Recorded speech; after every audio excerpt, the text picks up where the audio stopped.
All right. Mr. Baker, you're accused of violating the conditions of your parole. Condition number 13, and there's two parts. The first one is we're going to call it 13A. You were found by probation and parole agents to be at 12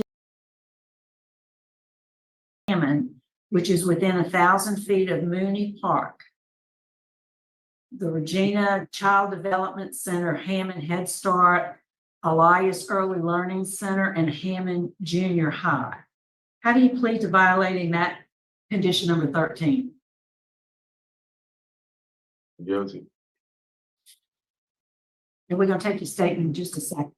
The second part of that is you were found in contact with 2 juvenile females by probation and parole agents on September 12th, 2024.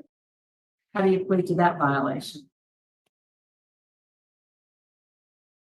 Not guilty. Guilty? Okay. Would you answer Mr. Tilla's questions, please? Yes, ma'am. Baker, how are you doing this morning? I'm fine. How are you? All right, I read your case. Tell me what happened. You were getting your hair cut or? I just went over there to get my hair done for a job I had just got hired at. My hair is just like it is now. When they came arresting me, and Mr. Kennedy had called the phone, asked for me. He said that he was doing his routine check on his people, and he was checking on me.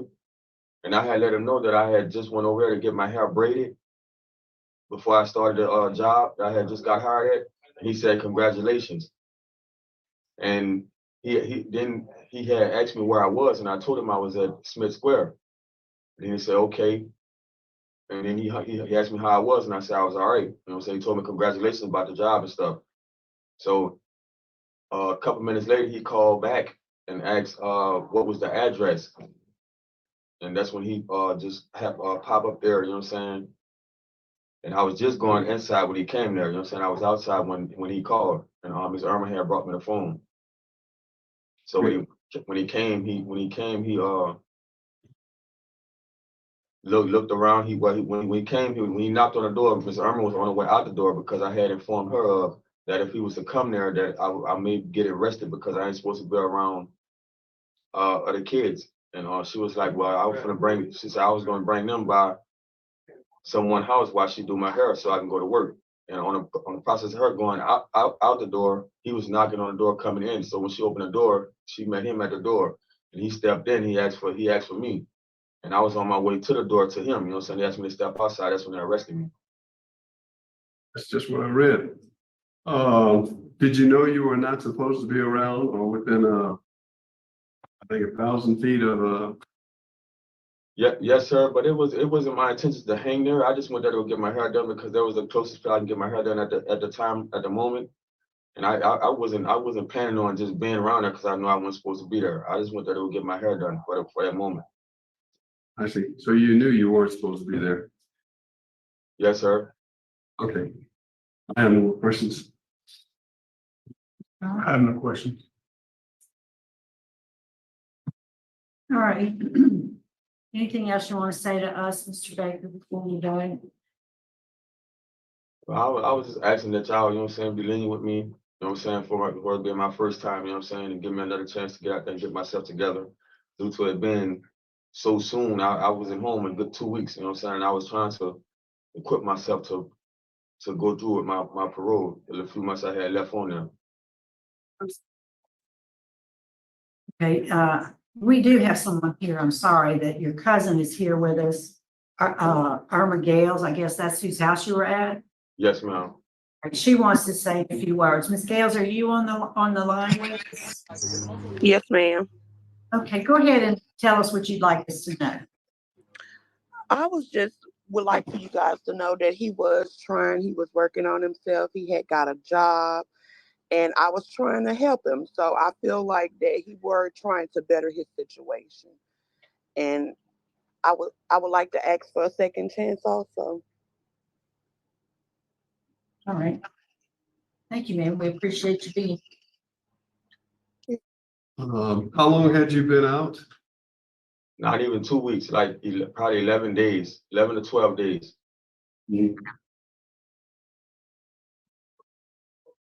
about the job? You I, yeah, well, when they was arresting me, the boss man was calling my phone at the time, you know what I'm saying, telling because I was supposed to be there for 3:30. He was calling to tell me to come in at 3 o'clock. And I was letting him know that I had a technical difficulty at the time. You know, so I don't know if he was upset by it being my first day and I was having an excuse not to come because I didn't tell him I was being arrested. you don't think you get your job back? Oh, yes, sir. Yes, sir. Because I had worked there once before, you know what I'm saying, a couple years back. And he told me once I got myself together and took care of my problems, you know what I'm saying, that, you know what I'm saying, he would like to hire me back. So did your officer call Miss Irma's phone number? Yes, ma'am, because that's when I got out, she wanted me to go do my intake. And that's the only, because I didn't have a phone at the moment.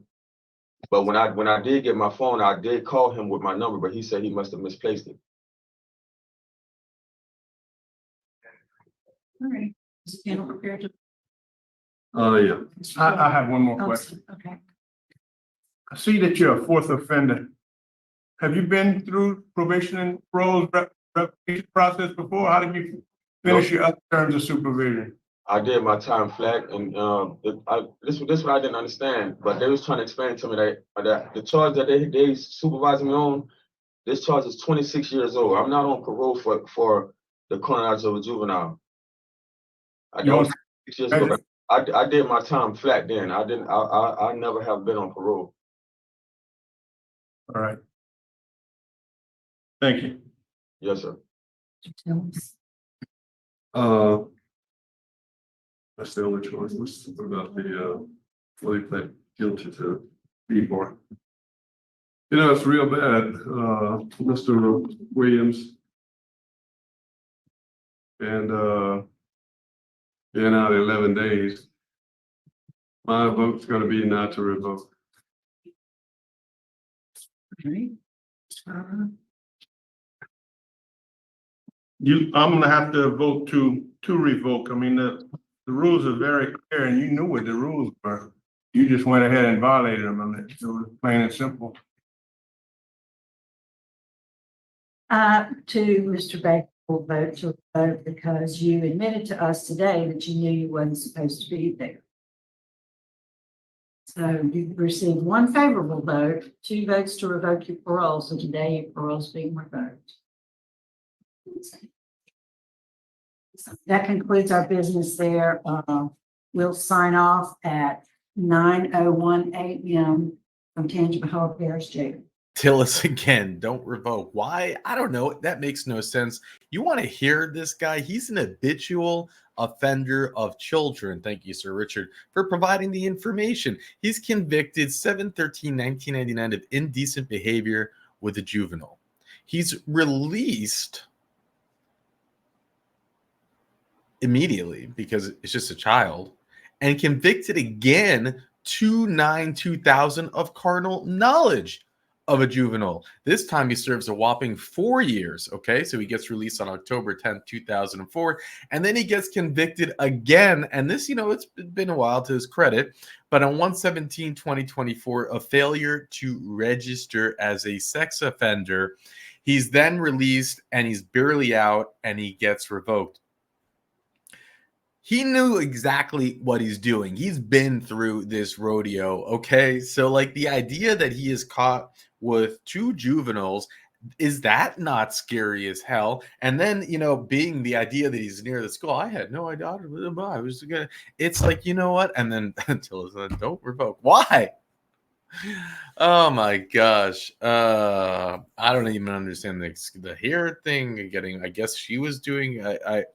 It's the rules that you're playing by. It's in your control.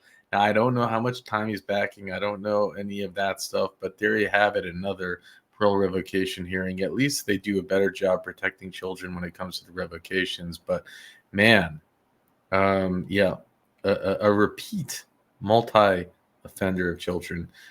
With that, I'll let you go.